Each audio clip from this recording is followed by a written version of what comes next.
I think it's an honor to have our next speaker.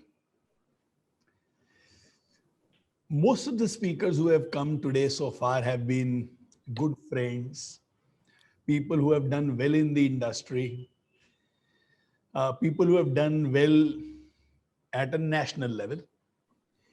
Now we have a friend with us who has done some incredible work at an international level.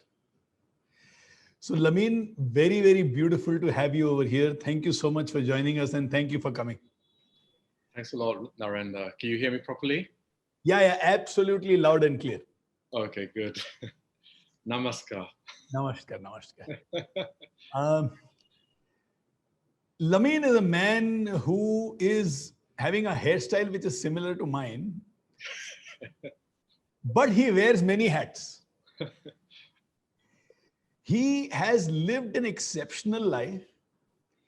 And a few days back, I was having the opportunity to converse with him. We had a beautiful conversation, maybe about 20-25 minutes. Yes. But in that, I learned so much from him. I also realized that some of what he has done in his life was planted in his life by his parents by giving him a name, which by itself is very, very powerful and which has led to some beautiful philosophies in life. So, Lameen, we would like to know the meaning of your name as you described it to me the other day. Thanks a lot, Narendra. Yeah, so basically, my first name is Mohammed and it's Mohammed Lameen. So in summary, the Prophet Muhammad's nickname was actually Al-Amin. So basically the name is joined together. So Al-Amin basically means the trustworthy. And I remember the story my mum told me that when she was thinking about names for her sons, for names for her children, she didn't know she was going to have a son back then. She told my dad, oh, I would really love if we had a son to be called Lameen because I really love that name. So that's the origin of my name. It actually means trustworthy. Thanks. And Lameen, one statement that you made when we were discussing, which has stuck very deep over here is, if you want to be a leader, be very honest with yourself. That's right. Would love you to explain that a little to our young audience over here. Definitely. So before I used to call myself a leadership coach, and a lot of people actually got confused by that terminology. They thought I only wanted to coach leaders. And in fact, that's why I dropped from my LinkedIn, because I sincerely believe that everybody is a leader and a leader in their own life. But the most important thing is that you have to be honest with yourself, because sometimes we get carried away either by whether it's society pressure saying that, no, you should be a doctor, you should be an engineer, you should do this, you should do that. But at the end of the day, it's your life. And if you want to basically take that life and live it purposely, you have to lead that life. So in terms of leadership, I believe everybody is actually a leader, and you have to be honest with yourself. Sometimes a lot of people, they don't have time for themselves, whether it's spending 5 to 10 minutes of their day to say, okay, what is it that I want to do with my life? And I remember when my last job, when I was leaving, what struck me was that a lot of my colleagues said, oh, what are you going to do? And I said, oh, I want to do this, I want to do that. And then as the months progressed, I said, yeah, I want to have an impact on at least 1 million people's lives, because I really believe this statement that says, the service you pay on earth, the rent you pay on earth is your service to mankind. And I really love that quotation when I said, yes, I have been made or created. No, I don't exist in this world myself. I exist in this world with 7 other billion people in the world. So the idea is that I want to be in this world to say, how can I serve you, whether it's my neighbor or people who are around me. So I said, okay, this is the impact that I have on this world. So when I told some of my colleagues that, they said, well, how come you know what you want to do? And I said, well, don't you know what you want to do? And they said, no, I don't. And I thought, for me, there was 2 points. I felt a little bit sad that they hadn't thought about what they would like to do with their life, whether it's post their job or in retirement, for example. And I thought the most important thing is really, you are the leader of your life.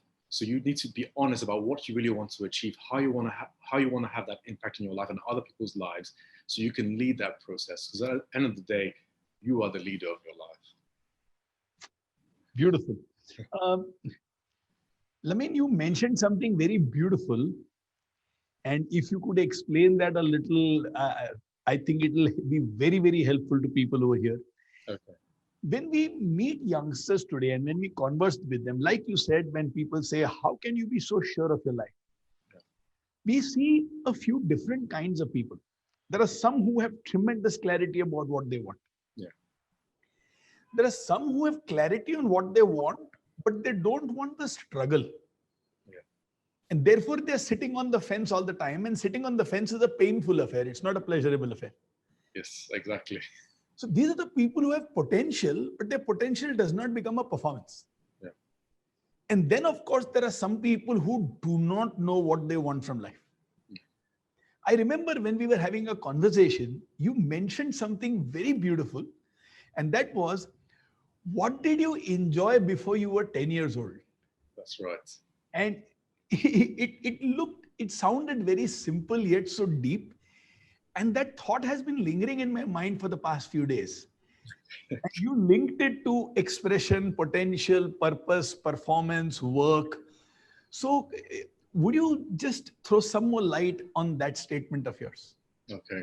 So definitely. So sometimes, of course, in my previous, well, just my previous career, but also speaking to people who say to me, "Oh, you work for the UN.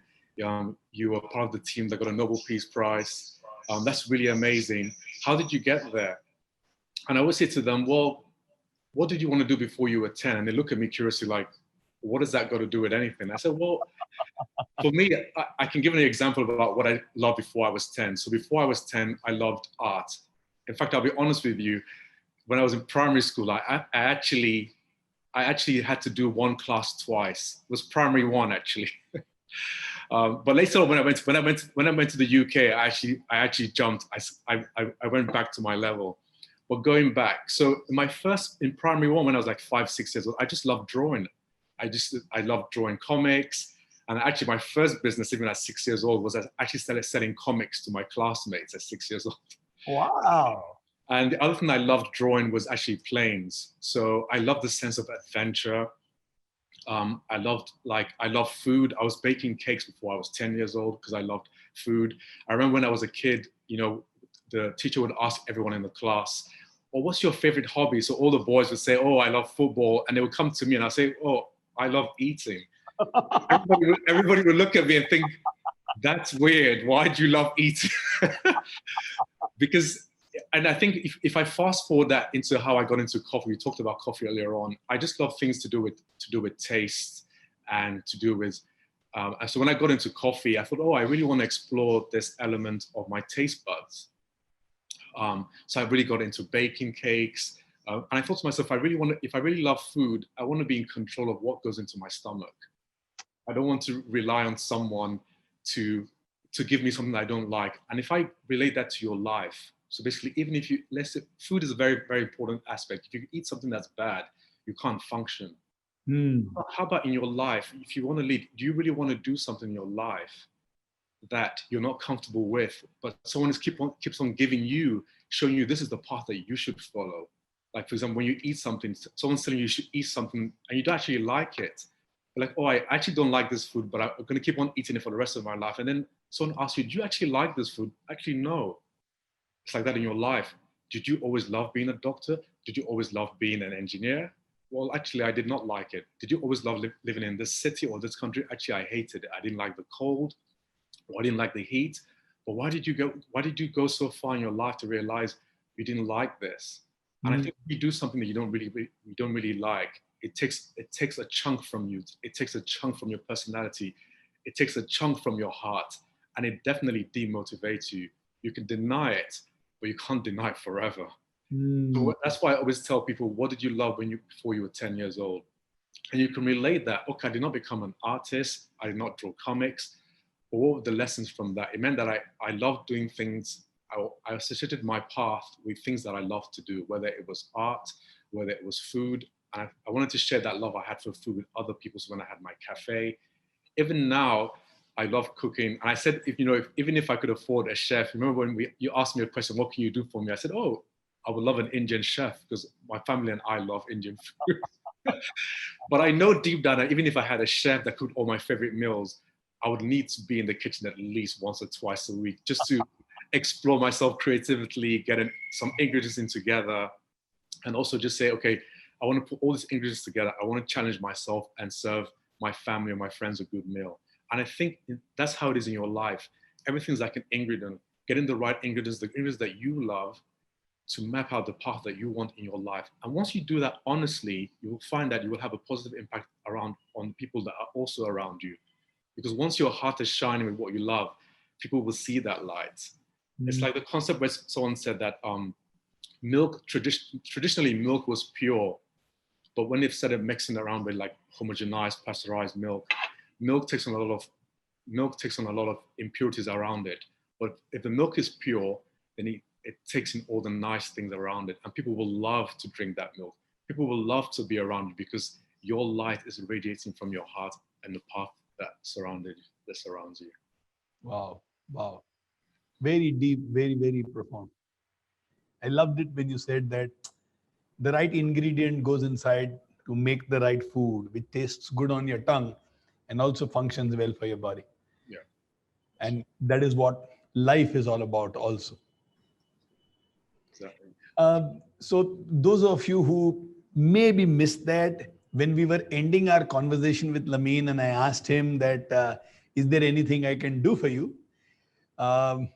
In probably a flash of an eye, Lameen replied that, can you send an Indian chef? So I don't know whether I can send an Indian chef or not, but if I'm traveling to Dubai with my wife, uh, I can definitely enter inside the kitchen and cook up some stuff. Okay, I look forward to that. Or alternatively, if one of these days I plan, God willing, to definitely visit India. Brilliant. I would love to sample a lot of delicious Indian food. Then I can introduce you to 25, 30 chefs. Okay. All right. I look forward to it. Lameen, take us through your journey of the work that you do in the international area of atomic energy, Yeah. and how and why did it lead to the Nobel Peace Prize? Okay.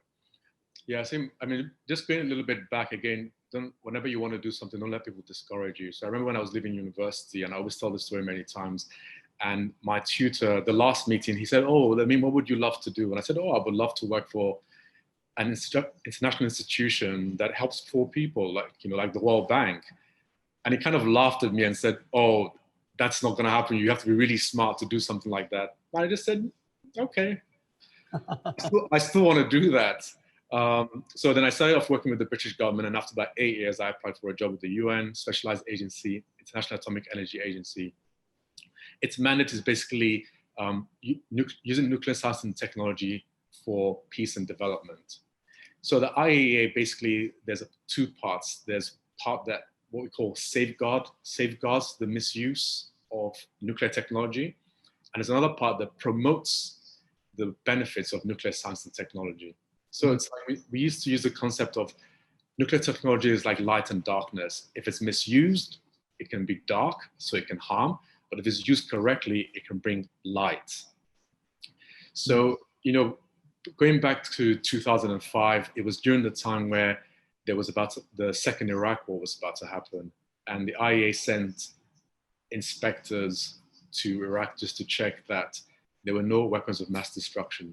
And it was conclusive that there was no imminent danger from that technology. So for example, the IAEA was given advice to the Security Council that it was not necessary for war to go ahead. So that was kind of the way that the IAEA and its staff were recognized. But also the other aspect people don't know about is what I mentioned earlier on in terms of using the technology for promoting peace and development. And in fact, that's the division that I worked in. I worked in the division for Africa, technical cooperation, which basically uses the technology for helping things to do, whether it's to do with nutrition, fighting cancer, and also improving soil productivity of soils. And just taking you back to cancer. So back in 2005, I was actually working on the prominent cancer project. I was the manager for Zambia, and they had approached the IAEA to help them establish their first radiotherapy center to cure cancer, basically, to treat cancer, I should say. So at the Nobel Peace Prize Committee, they actually awarded the IAEA $1 million. And it was agreed at the IAEA that some of that money should be used towards fighting cancer And it came directly to my project where I used that money actually to train oncologists. Oncologists are the doctors that are at the prominent, who are fighting cancer basically. And it cost a lot of money. Back then, it cost roughly $200,000 to train one doctor. You need at least four in a normal hospital, a flat, just a flat service. So not only were we recognized for using the technology in a peaceful way, but also I actually benefited directly from my project to help Zambia establish their first radiotherapy center, which was actually opened in 2007. And to this day, they treat roughly 1,500 to 2,000 cancer patients every year. Wow. And I remember when we talked about this, I mentioned that in Africa, mainly about 70% of cancer patients tend to be women, sadly. Yeah. And in that kind of community, the woman is very important. We have the saying that says, educate a man, you educate an individual, educate a woman, you educate a generation. Brilliant. So the woman is very important because she spends most of the time with her children. She's responsible for their well-being, whether it's their education, whether it's helping them with their homework. So imagine if you save one woman, you're saving that whole family. So it was very, very important that, in terms of helping Zambia with that, the impact on their community, treating 1,500 people a year, whereas before it was zero. So if you had cancer in Zambia before, that was it. It was like a death sentence. So that's kind of how we were awarded by the Nobel Committee, basically recognizing the IAEA for promoting peace, but also using the technology for developing countries. So, how did you feel when you were given that Nobel Prize, that certificate? What was the feeling like? I remember when we talked about this. So initially, we were not even that aware that the IAEA was even going to be nominated. And I remember our DG back then, Mohammed Al-Baradei, he actually, because they don't actually tell you before you're going to get it. It's actually an announcement that's made live. So I remember he told a story where he actually, either he went into the kitchen or went somewhere and then he missed the announcement actually. So he came back and he found out and he was shocked. So he immediately called a meeting with all the staff in our boardroom. It was about 2,000 of us back then, and made the announcement. Of course, we were all elated. But, going back to, what I mentioned about my initial conversation with my seminar teacher at university, when you just start that path about, okay, this is the impact I want to have on people's lives. So that's why I was encouraged, just start the path. You can't win the race unless you start the race. You can't open the door unless you turn the handle. So, initially we thought, oh, wow, we've been recognized, but all of us were always already committed to doing the work. And then in terms of the certificate, we were awarded that at the IAEA, because obviously only one person can go to I think in Sweden, to the Nobel Committee. There's not enough space for 2,000 staff to go. So the DG got it on our behalf, and then we got our individual certificates at the IAEA. And it was it's quite emotional. I remember my wife and my parents were excited about it, of course. So definitely it's something that, I couldn't plan for it. If you said to me, what would you like to, as a child, would you like to win a Nobel Peace Prize? I'd be like, I'm not aiming for that. I'm just aiming to have an impact on the world in a positive manner. So it's something that, when you start your path, you never know what doors might open for you, what recognition, what people will be in your path that will actually help you on your path. They will come from anywhere. So that's why I say, if you're honest with yourself, you want to lead your life, just start that path, and you never know what will happen. Doors will open from anywhere that you could never even imagine. I love it when you say that, be honest with yourself and work on your path. We don't know from where opportunities might come and unveil something or offer a beautiful option to us in life. Yeah. And then you also say that when I'm not working for an award, but I'm working at impact, so ultimately I know what the outcome of my effort should be. Yeah. Then these awards will come, give me some moments of elation, make it look worthwhile, but ultimately that is not what I wanted. So I'm still very happy with the kind of work that I am doing. Yeah. That's what you're saying, I mean? Yes. Yeah, Because I think sometimes, you know, if you go for something, then you might not get it, so you might get disappointed. But if you align your path, you know, I think we talked about this. For example, success is not a destination; it's continuous. You know, sometimes I'm not against setting goals. Don't get me wrong. Like I've set a goal for myself, for example, to have a positive impact on at least 1 million people's lives within 5 years. I've given a timeline. I've also quantified it. But if I reach that target today or next week, it doesn't mean, oh yeah, I've reached my target, I stop. No, then increase the goal. 10 million people, 50 million people, 100 million people. Because you know the success was going to come from within.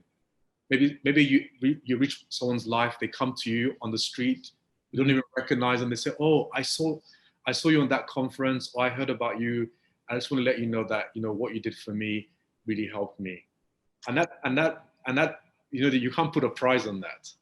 Absolutely. When you meet someone individual that says that to you, and that, of course, we all need motivation. We're humans. We need motivation. We need encouragement. But I sincerely believe that it will happen. You know, there's something that I read the other day that says that miracles, at 98% of time, miracles will happen, but 100% of times you can't predict them. So they will happen, but you can't predict it. It's just something that not everything in life can be explained. Not everything is down to logic. Yeah. But you know, whether you read successful people, whether it's Henry Ford or Steve Jobs, or other people that I'm sure very successful entrepreneurs in India that people admire, they have common stories where they went for something and then one day something just clicked. They don't even know where it clicked from. Yeah. Just, yeah. So what I hear you saying is you just be at it and one day things will set into place. Yes, definitely. I believe. Even being invited to this summit. Yeah. That's a clear example. I mean, yeah, I was just speaking to Sal and then Sal said, why don't you invite Lameen? We spoke to each other and it just set into place. Yes, exactly. Yeah. By the way, Sal is speaking tomorrow. Yes, I saw the program, so I aim to try and catch her also on her session as well. Okay. I remember you saying, have a list of 5-6 things that you want in life or what you want to achieve in life. Yeah. And your work should help you to achieve 2 or 3 of them. Yes, that's right. So, would you like to go into a little more details on that for our audience? Yes, definitely. So, I mean, I spoke earlier on about the concept of leading your life with honesty, and to finish that sentence, it should be in accordance with your values as well. I mean, sometimes we've talked about, you know, there's a bit of, I don't know whether the word is like a contradiction between the concept of virtues and values. So age-old wisdom was always on virtues. Virtues, what do I mean by virtues? Things like honesty, justice, courage, wisdom, chastity. Now there's a confusion now with values, because what might be of value to you might not be of value to me. So sometimes people will say, I value becoming a CEO of company X. And I don't care how many people I stab in the back or hurt, I'm going to get there. Those are not the kind of values or goals that I would definitely encourage. What I mean is to align that with virtues. So everybody loves honesty. And I've always said to people, I don't know anybody in the world that loves to be lied to. So that's why I always start with the concept of leading with honesty, knowing yourself and saying, okay, this is what I want to do. This is what I want to achieve. And what are your values or virtues? So, you know, you want to do this in an honest manner. You want to do this based on knowledge. If you don't have the knowledge, go and get that knowledge so you do things properly. Sometimes people get confused with the concept of chastity. Obviously, chastity always refers to what is virginity, but chastity also refers to work ethic. And also, so what do you mean by work ethic? Does it mean that you should work all the hours? No. Work ethic means working smartly as well. So you're working in a particular way that you have knowledge that supports how you work in a comprehensive manner as well. So you deliver something at a high level with integrity as well. So it's not just about setting yourself for goals, and then what are your values? So now fast forward to the question you asked me.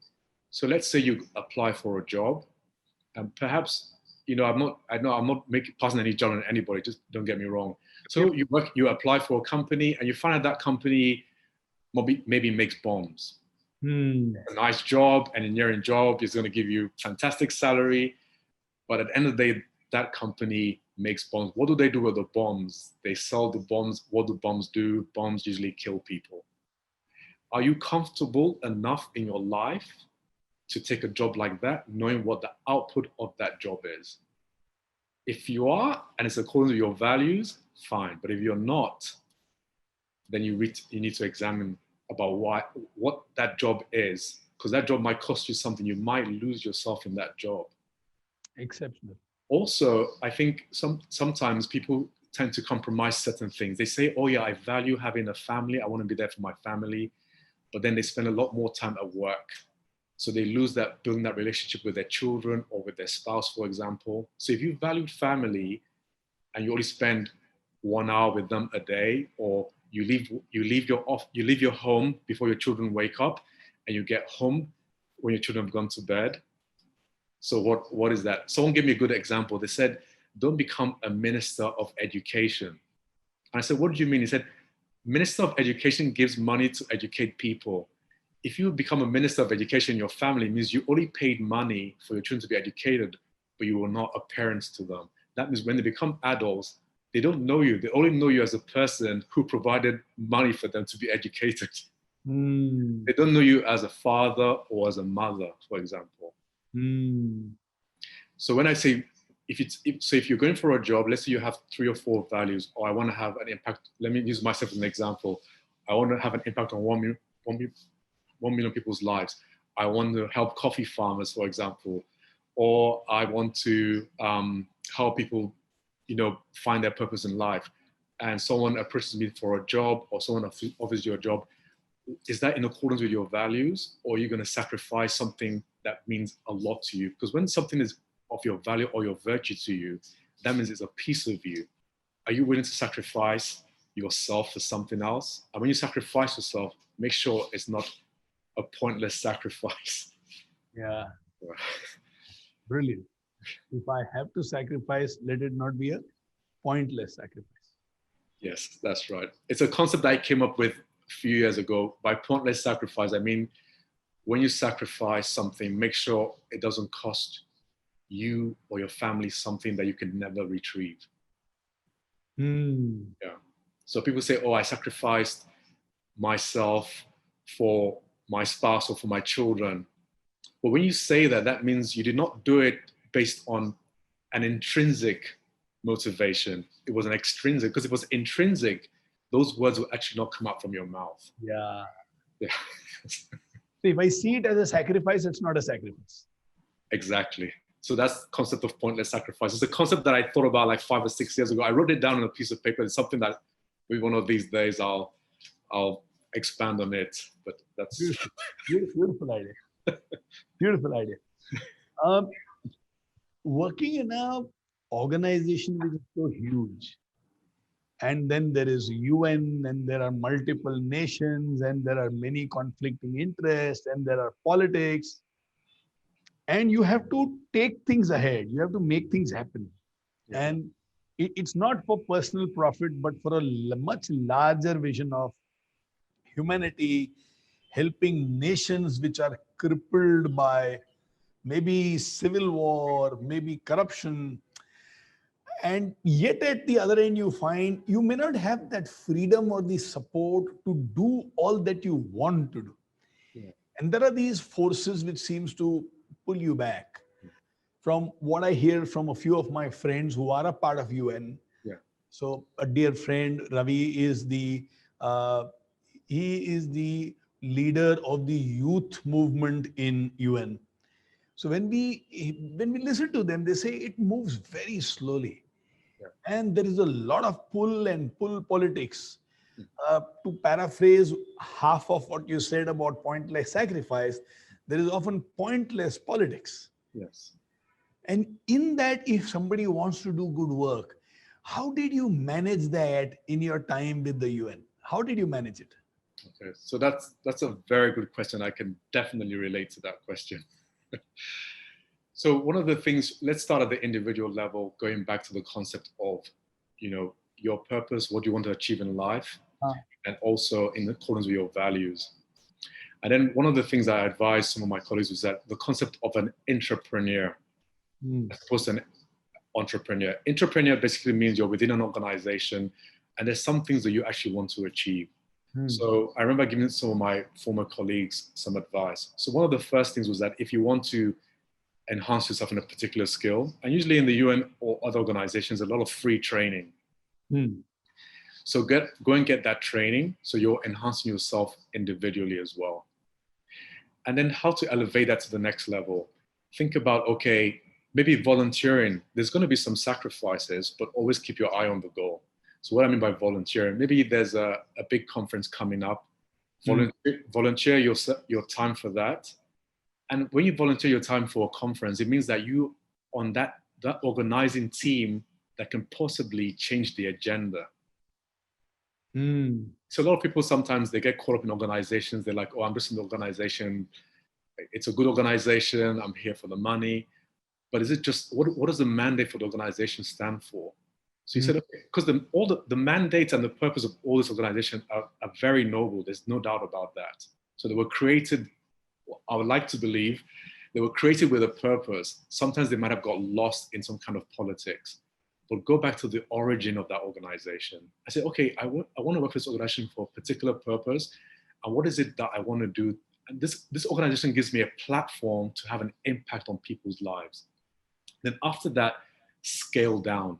There are many, many agendas. So it's good to scale down on one or two KPIs. And I mean, KPIs not just for yourself, but for whoever you're working with, whether it's a country or a group of countries. So, okay, you speak to those countries because, for example, we interact with a lot of government senior officials, whether it's ministers, directors of organizations, institutions, and just listen to them. Spend more time listening than talking, for example, and then try and devise a way how you can help them, even if at individual level, institutional level, it's still an impact. Don't always think, oh, I want to help the country move from 5% GDP growth to 10% GDP growth. An individual is not going to do that. That's too big. But if you can say, okay, I want to help this institution play a role in fighting food security, how are you going to do that? This country does not have a PhD in, I'm going to get a little bit technical because it's a real example. This country wants to develop a new variety in maize. What do they need? Oh, they don't have a PhD in their country. Oh, can I design a project to create the first PhD in plant breeding in country X? Doesn't cost that much, $50,000 or $100,000. That is not much for a project. So you focus on that individual, and that individual will now come back to their country, being the only PhD in that country, and then they will start educating people, and it's begin to spread that knowledge. So you might have said, oh, I'm only going to train one person, but look at the catalyst, how you can upscale. Don't think about just that one individual. Think about how you can support that one individual to impart knowledge on other people in their country.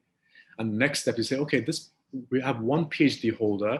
Let's help them design a master's course so they can train more people.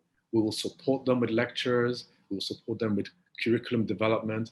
We will also speak to the university. And also we'll get other countries to come to that university so they can also be educated, so they can also generate funding, because definitely we have to help people generate funding. We have to be realistic.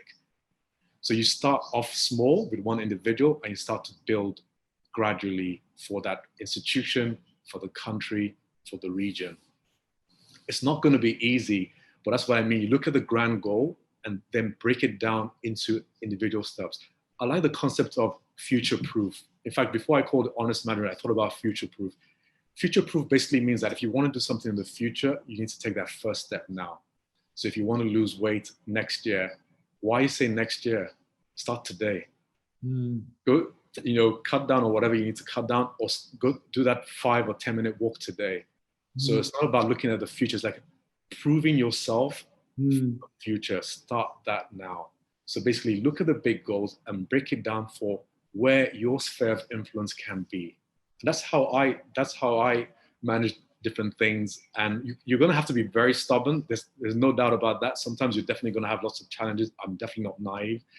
There was, when I left the IAEA, I actually wrote, it's not a poem, it's called The Rules of Surviving in a Bureaucratic Environment. So I shared that with them. I think it's on my LinkedIn. And it's just basically saying, understanding individuals. If you want to get somewhere, sometimes you might have to, obviously, if you're focusing on the goal and you have, whether it's senior official above you, make them the ones who shine. Don't focus on yourself, because your end goal is to help that country, that region, that continent. And if you help them shine, that's fine. Doesn't take anything away from you. Even if the head organization wants to shine, that's fine. But at least you're using them as a catalyst for what you want to achieve. Beautiful. Brilliant. I hope that helps people. In a very, very big way.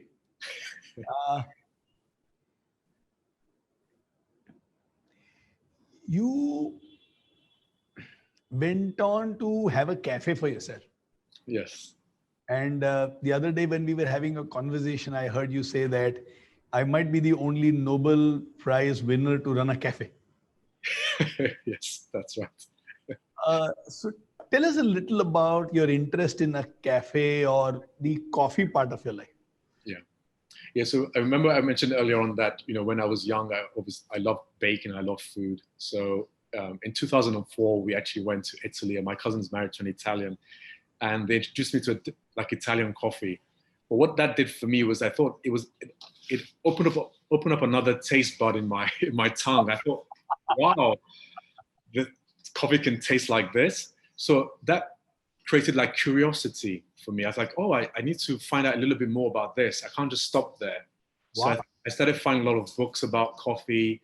And then in 2006, there's a new conference that was launched in London. So I said, okay, I saved some money. I went to that conference and I met a lot of experts, and I just started learning a lot about them. And I thought, if I have a cafe, I've got to be a guru. So going back to work ethic, I can't have a cafe and I don't know anything about coffee. So if I'm going to have a coffee shop, I need to know everything there is about coffee. So I started getting a lot of knowledge. And then in 2007, I said, okay, I've got all this knowledge. Let me just share this knowledge. So I created my blog, which is fromcoffeewithlove.com. And then I started writing about coffee. And then in 2009, my first contract with the IAEA finished, because you get a maximum of 7 years. And I applied for lots of jobs, and nothing came. And I said to my wife, you know what, I think it's time for me to start my dream of owning a cafe, and let's try Cape Town. Now, I'm not from South Africa. The reason why I thought about Cape Town, to be honest with you, is that whenever I used to go to Cape Town, I love the energy where, you speak to taxi drivers, speak to people, and people were not very critical about Cape Town. The Cape Townians actually love Cape Town. And I thought, I want to be in a city where there's a positive environment, where people actually love where they are. I don't want to be in a city where people are always negative and they hate their country and they hate their city and they're always speaking negativity. So I thought, okay, let's try Cape Town. So in 2010, moved to Cape Town with the family. It was definitely very tough. And I always say this thing about listen to your wife. So in Cape Town, because we were new, we didn't know anybody in the city. And my wife said, why don't you tell people that you have a Nobel Peace Prize? That would help. And I said to my wife, why would I tell them? I just want them to have the best coffee experience. I want to be of service. I want to serve people great coffee. And she said, just try it out. So I said, okay, I'll try it out. So I had a placard in my cafe that said, did you know that one of us was awarded a Nobel Peace Prize in 2005? And customers came in and said, why are you guys lying? And I said, what are we lying about? They said, who was awarded a Nobel Peace Prize? I said, I was. And I said, oh, really? So my wife said to me, you know what? That certificate you got from the IAEA, from the Nobel Committee, go and frame it really nicely and put it in the cafe. So I said, okay, I'll go and do that. So I framed it really nicely. I put it in the cafe. So people came to the cafe and said, what's this? I said, oh, this is the award. They were like, what? You actually won it? And then we got a lot of media was coming. And then the other thing that happened is that when I was with my wife. My wife said she loved cheesecake. And I said, look, I'm going to make you the best cheesecake ever. So it took me almost 7 years to develop a recipe for a cheesecake that my wife loved. And then one day she said, this is the recipe. What did you do? Don't change the recipe ever. So I said, okay, I won't change the recipe. So what happened in Cape Town is that I actually invited a famous food writer to come to my cafe. And I said, well, taste my cheesecakes. And as soon as she tasted it, she said, this is the best cheesecake in Cape Town. She said 2 things of advice. First of all, put your price up because your cheesecake is too cheap. And she said, I'm going to do a special story on you because you have an amazing story. You've got a fantastic cheesecake. You're a Nobel Peace Prize winner that has a cafe in Cape Town. And then my unique selling point, what you mentioned earlier, was the only cafe in the world owned and run by a Nobel Peace Prize winner. So from that, we got a lot of media. We were on TV, and we broke even in 11 months.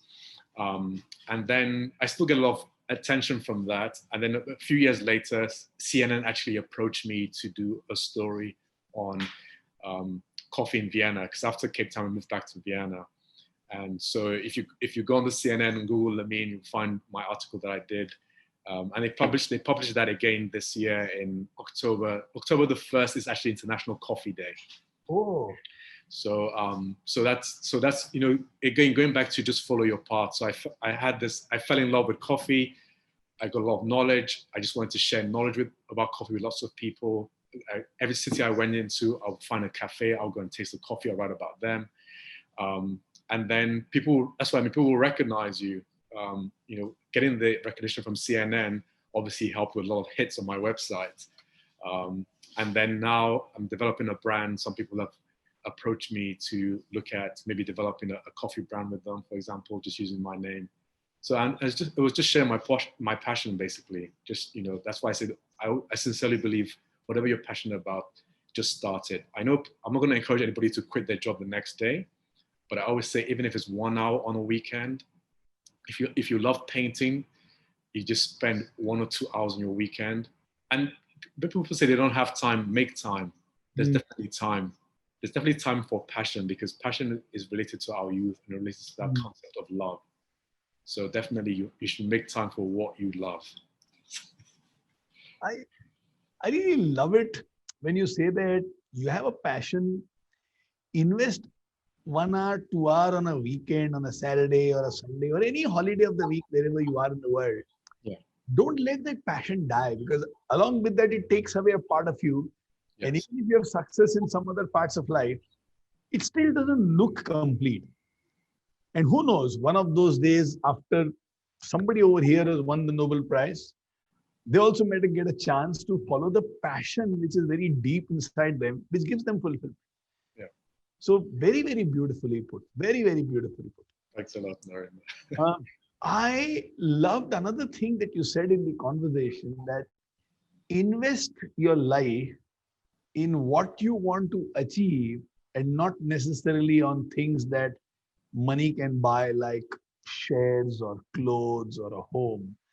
So invest your life in something which you want to achieve. Would you like to share a bit more about that with us?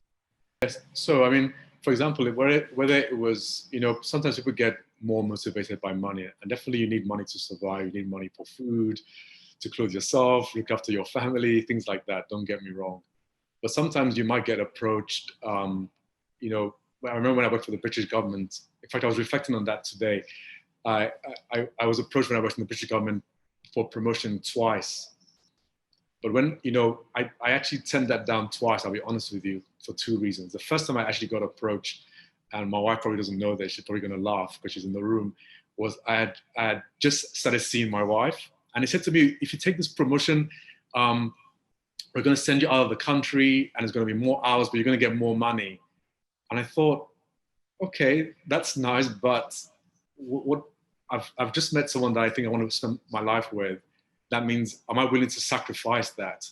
So I said, that's nice, but I don't think it's worth my sacrifice now.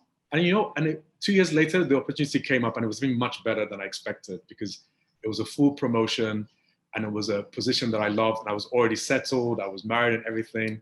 So sometimes don't always rush or jump on the first step. Something else is going to come.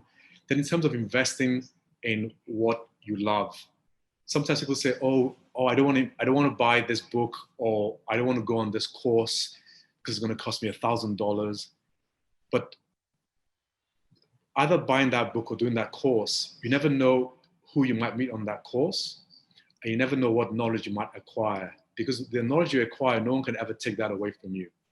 People can take away your clothes. You could lose your job. You could obviously not pay your rent, lose your house, but your skill and your knowledge and your brain can never be taken away from you. And in fact, if you read the stories of people who have been successful, you always see that there's always ups and downs. When they were down, what helped them come back? Is it because they had money? No, they went completely broke. It's because they had that determination, they had that drive, they had that motivation to make a difference in the world. So that's something that was within themselves, that picked themselves up to have an impact on other people. So invest in the right things, invest in things that you love, whether it's in skills or knowledge that you want to enhance, because sometimes you might even be passionate about something, but you might not know everything about it. So for example, if you love painting, you might say, oh, I love using crayons, but maybe you need to invest in a course on how to do oil painting. You might find you're actually better at brushing with oil painting than using crayons, but you need to learn that skill, invest in a course on that. I see it as investment. Don't think about it from a financial perspective. Think about you're investing in yourself, because the best investment is definitely in yourself, because that's something that will stay within you, that might open up parts of your intellect that you were not completely aware of, because the intellect is actually infinite. So the more you use it's like a muscle. The more you exercise it, the more you can do with it. Like when people go to the gym, they exercise. Today they're lifting 5 kilograms. Next day is 10. That's how the intellect is. You're either reading books that are challenging you, books that might not even agree. I remember my father. I always preferred to read magazines and journals that were in accordance with my view. And he said to me, no, read the opposite view as well, so you know how they're thinking as well. So don't only think about, okay, I only support this paper. I'm only going to read the Times, or I'm going to read the Independent because I agree with them. But read the opposite. Whether if you lean towards the left, read what also the right is saying. So you also improve your perspective, because if you have a discussion with them, you don't want to have a discussion with them in a myopic way. You want to say, okay, yeah, I understand where you're coming from. Have you considered A, B, C, and D as well? So that you have what I call a noble conversation, and you don't get into some kind of heated argument where you start insulting each other. Because we're all here, there's 7 billion of us or even more, and we're all here to get along. So just try your best to get along as much as possible. So that's something I just wanted to share. Wow, brilliant, brilliant. Just brilliant. Improve your perspectives. And even if I'm convinced about X or Y, it's beautiful to ask myself, have I thought about A, B, C, and D also? Yeah. If nothing else, I'm more confident about what I'm thinking. But it's always beautiful to listen to others' perspectives. Yes. We might have missed something when I'm looking at something from my perspective. Definitely. So that's what you're saying, Lameen? Yes. I mean, there's wisdom in everything. There's wisdom. One of the things that I loved doing was I always loved traveling with my previous job, because I loved going to a new city, exploring the culture, the food, and just understanding how they also think. Because sometimes when you're in a particular part of the world, I've lived basically in Europe most of my life, and you go to a different part of the world, and they think completely differently. Whereas if you're only in one part of the world, you think the world should be like that, and that we are right and they are wrong. But no, are there two rights? Are there two wrongs? There's another perspective as well. They see you completely differently. And it doesn't mean that you are right and they're wrong, or we are wrong and they are right. It's just a completely different, there's three-dimensional. Yeah. We're not one-dimensional. There's another aspect. There's a side view, there's a view underneath, there's a view on top. I mean, they said that before the Big Bang, so to speak, there were 7 dimensions, and now we're only left with 3 dimensions. So past, present, future, for example. Yeah. So there are other dimensions in life we need to explore as well. Wow. I mean, one last question for you. We have taken a lot of your time, and I'm really, really glad that you were benevolent enough to share your time with us. No One problem. last question, and in that meanwhile, in case in the audience somebody has a quick question that you want to ask, we have a few minutes on our hand. No problem. Uh, I'm here to be of service. It's okay. that's so sweet. So, in your journey of 1 million, like I said, we will definitely contribute a small bit. If you want to do the ocean, we will definitely give you a mug or two of water. That's Thank what this high performance youth summit will definitely want to share and contribute and learn and grow. I also assure you that from all that we have learned today, we will do some good work. We will become better human beings. And each one of us here will be an asset, not only to the country that we are in, not only in the work that we do, but to the world at large. Again, an individual level, if each one of us can be an asset to this world, uh, overnight, this whole world might be a very, very beautiful place to live in. you. Definitely. So the question to you is, if you were 20 years old and if you are looking at life ahead of you today, Yeah. how would you look at the world? I think I'm lucky in terms of, like, when I was 20 years old, I did not get deterred or discouraged by my university seminar tutor that said, "Oh, you can't do that because you have to be super smart." Ah, I think, one of the things that I've learned, maybe something that might help the younger me, is just to be a bit patient as well. hmm, Life is a journey. Sometimes people say, "Oh no, I want to start today and achieve tomorrow, or achieve next year, or achieve in 5 years' time." Me sitting in front of you, it's been a journey of, I don't know how many years. I'm 49 already, and there's no perfection or imperfection. It's part of life, where everything makes up for where you, and it's how you respond to it.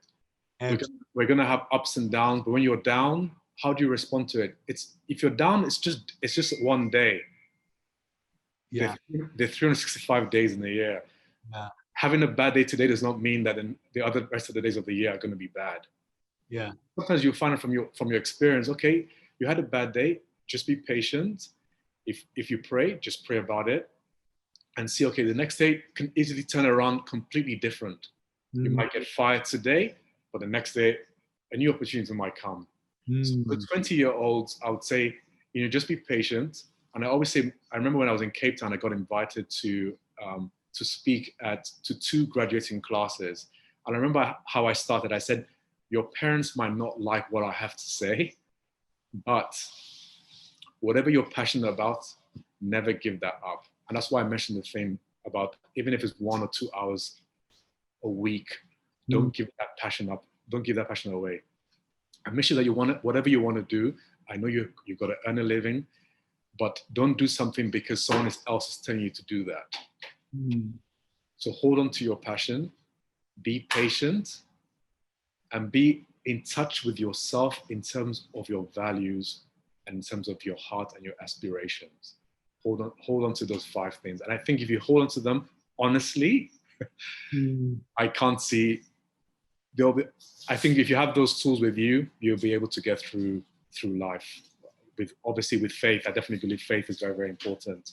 And when we think about faith, the origin of the word faith relates to the word of hope, and that's what differentiates basically humans from non-humans. But whether it's like animals, is that we have faith or hope that something else is going to come out for the better. If we had no faith or hope that things are going to get worse, we would just stop living. We'd be like, there's no point. Today is the worst day, and it's going to be the worst day for the next 40 years. You will just give up on life. But having that element of faith, hope, that's why I say always go back to the origin of the word. Mm. Hope that things will get better. And that's the motivating factor that I would say for the 20-year-olds. I know it's been a very tough year with the pandemic, but there's going to be things that they're going to come through. in the next year. I sincerely believe that. Wow, brilliant. One question has come, and that's from my partner. Together, we are attempting to put this thing together called High Performance Youth Summit. Yeah. Amit is asking, Lameen, what motivates you to reach for higher levels of success? What's your why? What's your driving force? So my why definitely relates to my faith. So, for example, I sincerely believe that there's two relationships that are very important in the world that I believe in. The first relationship is with my creator, and the second relationship is with his creation. So that's what motivates me, and that's why I like that terminology that says the rent you pay in this world is your service to others. So first of all, knowing in terms of your creator, knowing why you're here, why you exist, and then saying, okay, I exist to have a relationship with my creator, but also to have a relationship with his creation in a peaceful and harmonious way. Wow. So that's my why. Wow. You know, in India, we have this place called the Taj. Yes. It's a monument of love. And so often people who have visited Agra, the city where Taj is there, Yeah. they say that we have seen movies, we have seen in print, we have read about Taj. But when you go and stand in front of Taj, even if you have kind of visualized it 100 times, that physical experience always brings a wow. Yeah. First word that comes to your lips is always wow. Lameen, thank you so much, because in a session with you, we had multiple such wows today. Thanks a lot, Naren. And I think you are a fantastic human being. We wish you all the very best in everything that you do in life. Thanks a lot. My sincere thanks to your wife, who motivated you towards that beautiful cheesecake. Eat whenever we meet together. I'm going to request you to make it. That's a promise. All credit goes to your wife and not to you. That's fine. And it has been so much fun and such learning to be with you. Thanks a lot, Narendra. I'm really grateful for the opportunity. And definitely, you mentioned before that I had this goal of 1 million and you can help. But don't forget, when you throw a stone is one object, but when you throw it into a river, there's a ripple effect. Absolutely. So never underestimate your contribution to the world. Oh, brilliant. Thank you so much. Love you a lot, and a big warm hug from me to you. Thanks a lot. Looking forward to the day when we meet together. I'll cook some Indian food for you and I'll have your cheesecake. I would love that. Thanks a ton. All right. Thanks so much for the opportunity, and good luck with the rest of the seminar. Thanks a ton. Thank you so much. Bye. Thanks. Bye.